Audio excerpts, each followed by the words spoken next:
Hi guys, good morning and welcome back once again to the EdWord. I'm your host Eddie, and in today's video I'll be bringing you my very excited and enthusiastic episode review for the latest and greatest episode of Evil, which dropped today on Paramount Plus. Whew, there's a lot to unpack here. Now, before I begin, I want to say a few things. Number one, I'm going to correct myself from what I said last week when I said there were only a few episodes left. I often forget that there's always 13 episodes total, not 10. I believe this is the 7th episode that is now dropped, so we still have about 6 episodes to go. So I apologize for saying that the show is ending prematurely. It isn't. We still have quite a few episodes to go. So I wanted to correct myself and say sorry about the misinformation or the wrong information. Secondly, this is obviously a spoiler-filled review, so if you haven't seen the latest episode of Evil, don't keep watching or listening because I will be discussing spoilers, and this was a doozy of an episode. So starting off, now that you've been warned, the title had 2 meanings to it. It was called The Demon of Cults, and they were dealing with a case of possession, which traced back to this weirdo cult that was giving me serious Midsommar vibes. Although I gotta say, I was quite surprised and pleased that they actually didn't plan and never planned on harming or hurting Ben.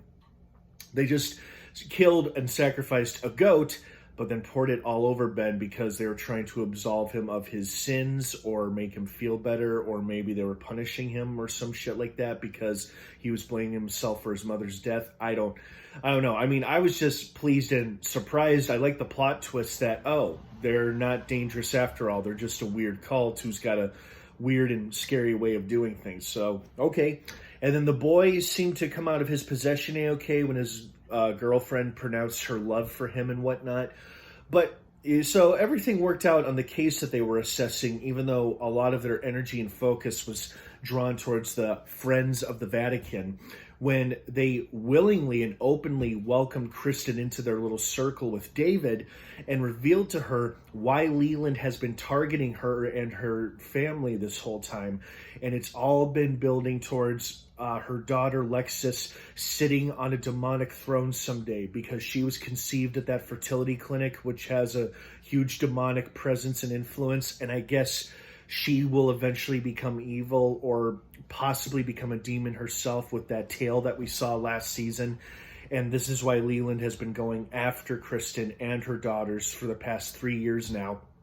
And I don't think this is his main goal or plan. I think it's one of his goals because I think there's an overall plan to make the world evil or just to take over the world, or at least maybe take over New York City. But I think corrupting Lexis is just one of Leland's objectives when it comes to Kristen and her family.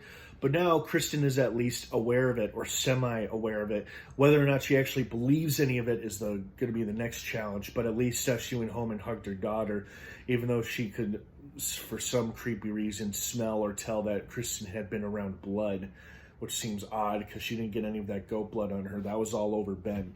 But I did like the big reveal that we got. Well, it wasn't really a reveal to us. I feel like this is something we kind of saw coming for a while.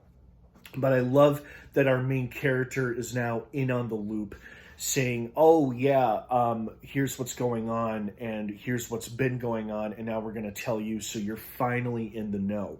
And I feel like that's what happened with Kristen. And I guess David, even though I feels like David probably David probably didn't know, come to think of it. So now they're both in the loop, and now they just got to bring Ben up to speed.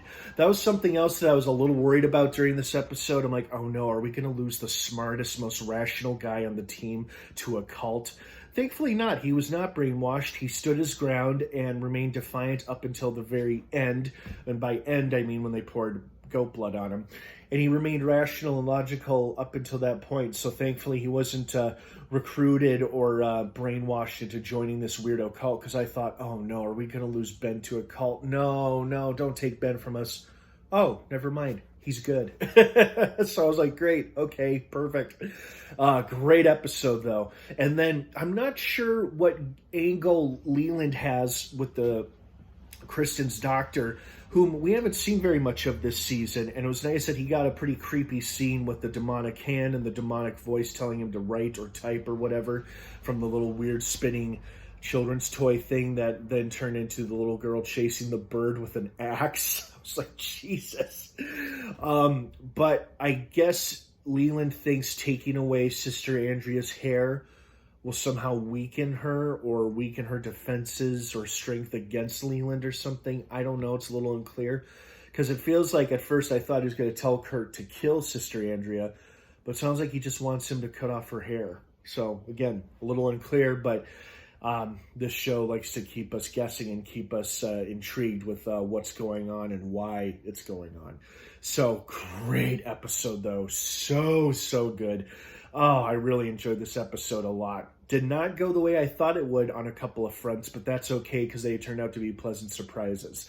So I really enjoyed this episode, as I hope you guys did too. What did you think of it? I'd love to hear your thoughts and feelings on it. Thank you so much for watching. Have a wonderful rest of your day if I don't see you. And stay tuned to this channel for more possible updates we may or may not get, as today is the last day of Comic-Con. I don't know if there are many more reveals for them to drop or reveal to us, with today being the last day, but you never know.